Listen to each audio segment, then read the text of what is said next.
सरस्वती जी और उनकी बहू रश्मि के बीच एक दिन बहस छिड़ जाती है। आखिर किसका काम ज्यादा आसान है, बहू का या सास का? माँ जी, सास को काम ही क्या है, आपके सारे काम उंगलियों पे तो हो जाते हैं। कुछ भी। हाँ, हिसाब तो उंगलियों पे ही हो जाता है ना। अरे बेटा, ऐसा सिर्फ अभी लगता है। जो मुझे करना पड़ता है ना, वो तुझे करना पड़े तो समझ आएगा कि असली काम का पहाड़ कैसा होता है।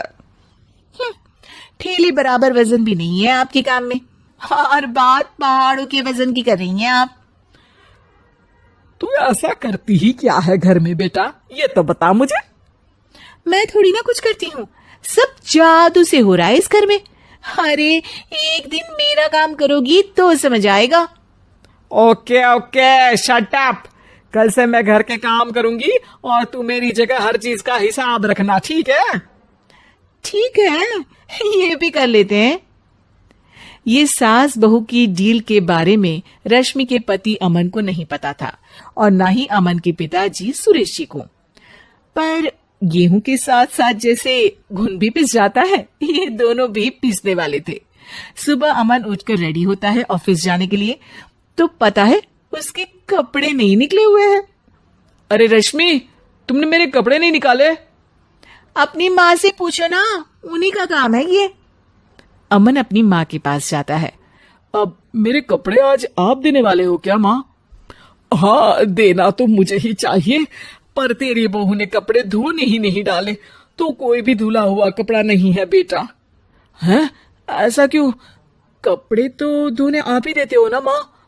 अरे बहू ने तुझे बताया नहीं, अब हम अदल बदल गए हैं। मैं अब बहू और तेरी बीवी सास। अमन परेशान हो गया। वो बिना इस्त्री के कपड़े पहनकर ऑफिस चला गया। सरस्वती जी अपने घुटने के दर्द के कारण झुककर घर साफ नहीं कर पा रही थी, और ना ही खाना बनाना याद रख पाई। उधर रश्मि पहले ही दिन घर की चाबी घुमा चुकी थी और 300 रुपए का हिसाब अलग नहीं मिल रहा था। पर दोनों का ही घमंड कैलाश पर्वत से भी बड़ा था, और दोनों ही खेमे एक दूसरे की बात मानने को बिल्कुल तैयार नहीं थे। शाम को जब सुरेश जी और अमन खाना खाने बैठते हैं, तो सरस्वती जी उनके सामने गाजर और पपीते लाकर रख देती हैं। अरे माँ, ये क्या है? ख्याली पुलाव के साथ सलाद। माँ जी खाना बनाना भूल गई लगता है। अरे एक एक चमन्नी का हिसाब है मेरे पास, खाना बनाना कैसे भूल जाऊंगी? ये तो मैंने पढ़ा था कि फल फ्रूट खाने से सेहत अच्छी रहती है, इसीलिए ये ले, एक फल खा ले। रात को सुरेश जी और अमन अपनी मीटिंग बिठाते हैं अकेले में। बाबूजी, इनकी लड़ाई के कारण ना हमें ठीक से खाना मिल रहा है, उल्टा घर के सारे काम रुक गए हैं। हाँ बेटा, 2 भैंसों की लड़ाई में बेचारे खेत के पौधों का भी नुकसान हो रहा है। पर पापा, क्या बताऊं आपको, मैंने माँ को इस महीने की 2 तारीख को बिजली के बिल के पैसे दिए थे। आज बिल भरने के लिए मांगने गया तो पता चला कि रश्मि उन पैसों से गैस सिलेंडर ले आई। अच्छा, तो सिलेंडर के पैसों का क्या हुआ? अब सिलेंडर के तो कोई पैसे नहीं थे बाबूजी, हमारे घर पर गैस की पाइपलाइन लगी है ना। बेटा, इन दोनों का कुछ करना पड़ेगा, नहीं तो अपने घमंड के चक्कर में पूरा घर बर्बाद कर डालेंगे ये दोनों।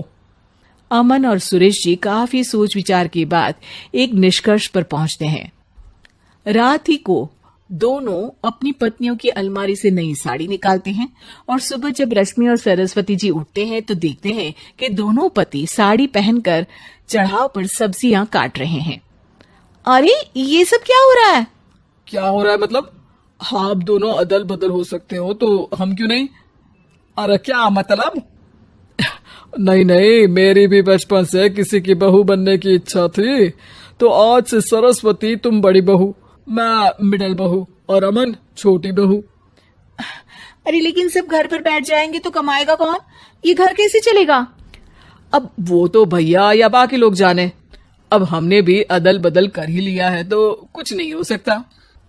रश्मि और सरस्वती जी को समझ में आ जाता है कि उन दोनों की आपस की डील की वजह से इन दोनों को बहुत तकलीफ हो रही है, और उनके ईगो ने दूसरों को कितनी यातनाएं दी है।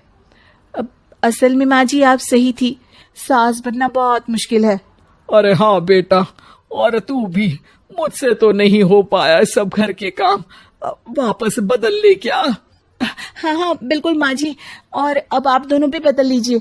कोई आ गया तो आप दोनों को देखकर क्या सोचेगा? अच्छा है, आप दोनों के समझ में ये बात तो आई। मैं फटाक से कपड़े बदल लेता हूँ। अरे रुक जा बेटा, एक फोटो ले लेती हूँ तेरी।